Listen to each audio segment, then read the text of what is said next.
Hello, this is the Abbott Sincere Black Hand, and we're having a three-way panel discussion. One with my wife. I don't know if she's gonna just be listening or or she is going to contribute to the conversation. I know Brother Peace will have some things to say about the Bhagavad Gita, and I learned a lot from my sangha with Brother Peace. So I hope that y'all enjoy. We'll be reading from the Bhagavad Gita, Sri Prabhupada's translation. And I'll start. It says text or sloka 17. When one's intelligence, mind, faith, and refuge are all fixed in the Supreme, then one becomes fully cleansed of misgivings through complete knowledge and thus proceeds straight on the path of liberation. What do you think about that, Brother Peace? Well, liberation for us, liberation for us means liberation from being enslaved or Mm-hmm. possessed those evil spirits. Mm-hmm. And those evil spirits are lust, anger, greed, illusion, madness, and envy. Those evil spirits will gradually ease into us in such a way that we hardly notice them. But over a period of time, they can completely possess us. Yes, sir. And lead us into deeper and deeper sin. See? So this is why most of the great sages say, if you must, well, I said we say don't hate anything, don't even hate those evil spirits. But the individual being conquered or possessed by those evil spirits can be led into all kinds of evil things. Uh, and as such, he has to suffer more and more and more. See, we say those evil spirits will lead us into a deeper hellish existence right here on this earth. You see, we reap what we sow. So when we're possessed by lust, we become very selfish and do anything to gratify that lust. And it can be those intense desires for satisfaction of anything of the senses, the eyes, the nose, the tongue, the belly, or the touch. So liberation for us means that we chant the holy name, offer everything, coming to the spiritual platform first. And the more we chant the holy name, we associate it with our supreme being. And so we say it, we don't have to chant just one particular name. Any name that is everlasting reminds us, signifies that which is everlasting, omnipresent, omniscient, omnipotent. Those are names of our supreme being, the source of all knowingness. And so the more we chant the holy name, the more we are purified. And those sins, those sinful spirits are dissolved. They lose their grip on us. They lose their hold on us. And the more we're free from those evil spirits, the more we can experience our real liberation. We come back to the self because the self, the soul, is free. The soul is infinitely free by nature, you see. But some possessed by those evil spirits, conquered by those evil spirits, we are led into all kinds of evil things. And the more we engage in evil things, the more we have to suffer. Because the law is we simply reap what we are sown. So it behooves us to do what we have to do to get purified. So our purifying process to be free from those evil spirits is associating with our supreme being. Yes. Yes, sir. And so am I to understand that dealing with those six enemies, the first and the leader of the rest, in our opinion, or research and understanding, knowledge and experience, is lust. Yes, And from lust. the conversation, that I'm having with you, Brother Peace, it leads me to believe that first there's a subtle introduction, to that particular asuric inclination or demonic influence. Right. And Right. then, once this demonic influence has settled within the consciousness or the ego of a particular conditioned soul, then that influence, that settled influence, turns into possession. Yeah, because it comes on like a friend. It's like a habit. A person can gradually become an alcoholic. A person can gradually become a dope addict because it like any evilness is very sweet at the beginning, Mm. but as you're possessed by that spirit, it becomes very bitter. That's what we say the spiritual life. It seems very bitter at the beginning, but it gets sweeter as you progress on the path. When this material life, it's very sweet at the beginning, but it gets bitter as we go along. So we must be free. Freedom for us means free from those evil spirits and reestablish or reawaken in our original position of infinite, uh, it's the omniscience, omnipotence, omnipresence. This is our original state of being. And so this is called self-realization. And the goal of yoga is union with our supreme being.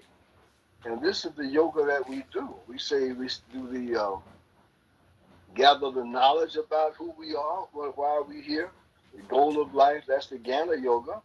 We become more attached to doing this knowledge as offering to our supreme being. This is our karma yoga and our bhakti Raj yoga, or Bhakti. our bhakti yoga, and then in the end we do more meditation. But it all leads to freedom, freedom in our supreme being again. It reminds Yes. me of the Pandava brothers um, uh, uh, going to the Himalayas to practice Yaj Roga, Ya, Raj Raj. Yoga, until they drop their bodies. Yeah. Well, Arjuna, if we look at Arjuna, we say Arjuna's life. At the beginning, Arjuna was asking questions of Krishna on Kurukshetra, on the battlefield of Kurukshetra. He was asking questions. He was trying to get answers. He was confused. He was all confused and disgruntled. He didn't know which way to go because he was identifying as being the material body. So And don't, Krishna, yeah, don't let me cut you off here, brother Peace, but that made me think, and I think I just lost that thought. But it reminds me that when Sri Krishna was educating Arjun in the beginning, when Arjun was asking Lord Krishna questions, it seemed that Arjun was emotionally, contaminated. His knowledge was emotionally contaminated due to him being distraught over having to engage in warfare with his family, with his cousins. yeah, yeah. Arjuna's major problem is, and most of us in the material world have that problem. We're attached to being the material body. Arjuna was thinking like most of us think at the beginning that we are the material body. All these different people out on that battlefield. When Krishna drove the chariot up to the battlefield, when he was on the edge of the battlefield there, Arjuna looked around, he saw what was happening, all the people gathered on the battlefield, all the elephants and the all horses and the soldiers on both sides of the battlefield, as far as the eye could see. So he told Arjuna, he told Krishna, to Krishna, to carry my chariot up between the two armies so that I can really see who's here. And that's when Krishna drove the chariot between the two armies, the Kauravas on one side and the Pandavas and their friends on the other side. And And that when Arjuna, goes right back to what it says that Sri Krishna said to Arjun that he says that a sage sees with equal vision, and Arjuna asked to see both sides, to be in between, to see both sides, whether we could say the good or the pleasurable and the unpleasurable, the good and the evil.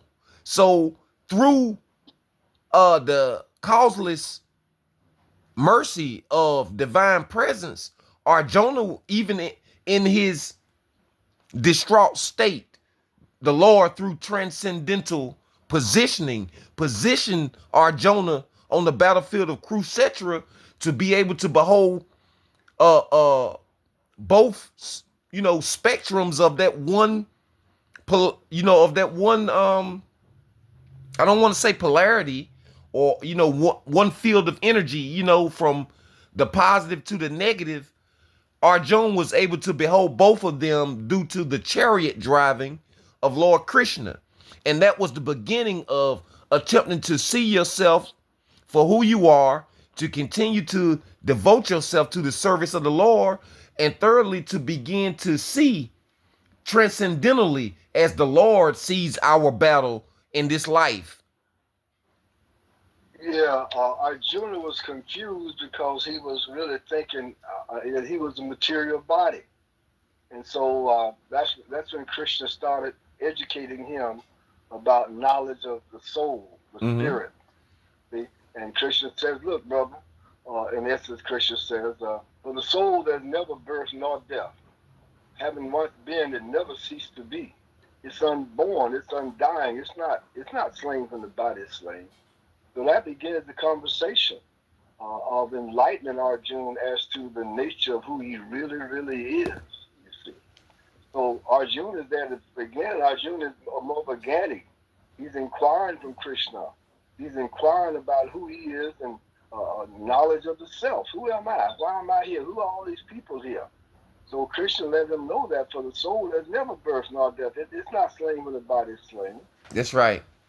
So later, when Arjuna is convinced by Krishna's conversation, he becomes devoted to Krishna's words, see?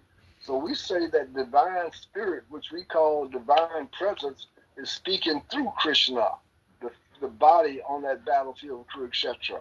And when Krishna is saying me, we say that he's talking about the divine within all of us. That's right. See, all of us have that divinity. I know some of Krishna's devotees, Prabhupada's disciples, will say that we are Maya bodies, we are impersonal. No, we say that the Supreme is beyond personal and impersonal.